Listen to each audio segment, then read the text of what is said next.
In the shadowy, high-stakes world of the young and the restless, power is never simply taken, it is engineered, manipulated, and, when necessary, stolen through calculated destruction. At the center of this storm stands Victor Newman, a man whose obsession with control has long blurred the line between strategy and cruelty.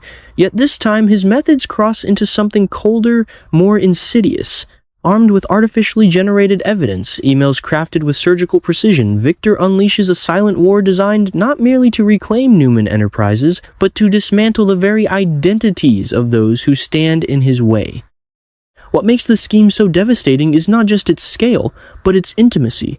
The emails appear authentic, down to the smallest detail, timestamps, phrasing, patterns of communication, each piece designed to mirror reality so convincingly that truth itself begins to fracture. Phyllis Summers, a woman no stranger to deception, finds herself trapped in a nightmare where her own past manipulations become the perfect weapon against her. Every instinct she has honed over years of survival now works against her, as those around her begin to question whether this is simply another one of her schemes gone too far. Phyllis's anger burns with a volatile intensity, not only directed at Victor, but at herself. She recognizes the cruel irony she has built a life on bending the truth, and now she cannot convince anyone that she is finally telling it. Her desperation grows as she digs deeper into the fabricated evidence, searching for cracks that refuse to reveal themselves. The more she fights, the more isolated she becomes, until even her allies begin to distance themselves, unwilling to risk being dragged down with her. Meanwhile, Kane Ashby faces a far more immediate and suffocating threat. His arrest is swift, decisive, and humiliating. The weight of the accusations presses down on him with relentless force, stripping away not only his freedom but his sense of self. Kane has always believed in redemption, in the idea that a man can outgrow his past mistakes. But as he sits in confinement, confronted by evidence that paints him as a calculated criminal, that belief begins to crumble. What makes his situation unbearable is not just the loss of control, but the cruel timing of it all. Malcolm Winters lies on the brink of death, his body weakened by aplastic anemia, his survival dependent on a bone marrow transplant that only Kane can provide.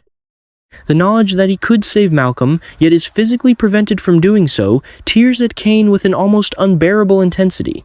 Guilt seeps into every corner of his mind, distorting his thoughts, convincing him that perhaps this is some form of cosmic punishment. The injustice of it fuels a darker transformation within him. The longer he remains trapped, the more his anger shifts from outward frustration to inward corrosion. He begins to question not just the system that has imprisoned him, but the people who have failed to defend him. Doubt creeps in, whispering that loyalty is an illusion, that everyone eventually chooses self-preservation over truth. At the heart of the legal battle stands Christine Romalotti, whose commitment to justice is now being tested in ways she never anticipated. The evidence placed before her is overwhelming, meticulously constructed to withstand scrutiny. Yet, beneath her professional composure lies a growing unease. There is something too perfect about the case, too clean, too precise. It lacks the chaos that usually accompanies real wrongdoing. Christine's internal conflict deepens as she begins to sense that she may be a pawn in a much larger game. Her duty demands that she follow the evidence, but her instincts warn her that the evidence itself may be a lie. The possibility that she could be sending an innocent man to prison and condemning Malcolm to death in the process haunts her, creating a fracture between her role as a prosecutor and her conscience as a human being. Outside the courtroom, Lily Winters is pushed to the edge of emotional collapse. The man she loves is slipping away, both physically and metaphorically, while the system meant to protect justice becomes the very force destroying him. Lily's grief quickly mutates into a fierce, almost reckless determination. She refuses to accept the narrative being forced upon them, even as the odds stack higher against her. Her alliance with Holden Novak begins as a calculated risk, but soon evolves into a desperate race against time. Together with Devin and Nate, they dive into the digital labyrinth of the fabricated emails, searching for inconsistencies that could expose the truth. Every discovery feels like a fleeting victory, quickly overshadowed by the realization that they are always one step behind a mastermind who has already anticipated their moves. The deeper they dig, the more unsettling the truth becomes. The emails are not just forgeries, they are adaptive, designed to withstand analysis, to evolve under scrutiny. It becomes clear that this is not a simple act of deception, but a demonstration of power, a message from Victor that he can control not only outcomes, but reality itself. As the investigation intensifies, relationships begin to fracture under the strain. Trust erodes, replaced by suspicion and fear. Even within their own circle, cracks begin to form, as the pressure forces each individual to confront their own limits. How far are they willing to go to prove Kane's innocence? What lines are they willing to cross?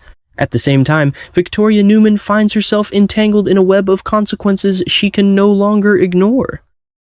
Her connection to the evidence, whether direct or indirect, places her in a precarious position. She is caught between loyalty to her father and the growing realization that his actions may have spiraled beyond justification. Victoria's internal struggle is marked by a slow, painful awakening.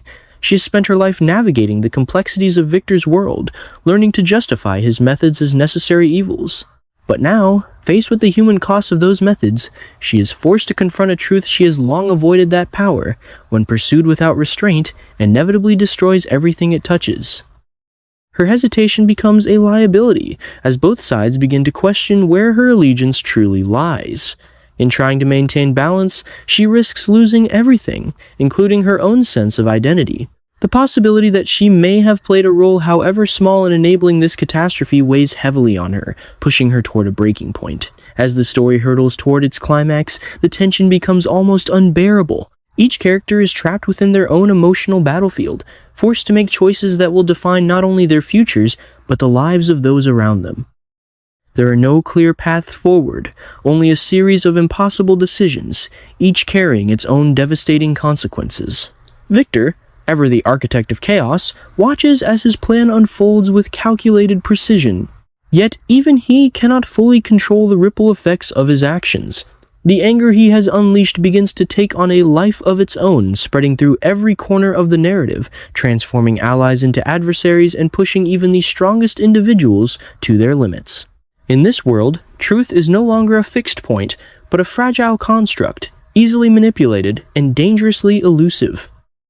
And as the lines between right and wrong blur beyond recognition, one question lingers with unsettling clarity: when everything is built on deception, what remains worth saving?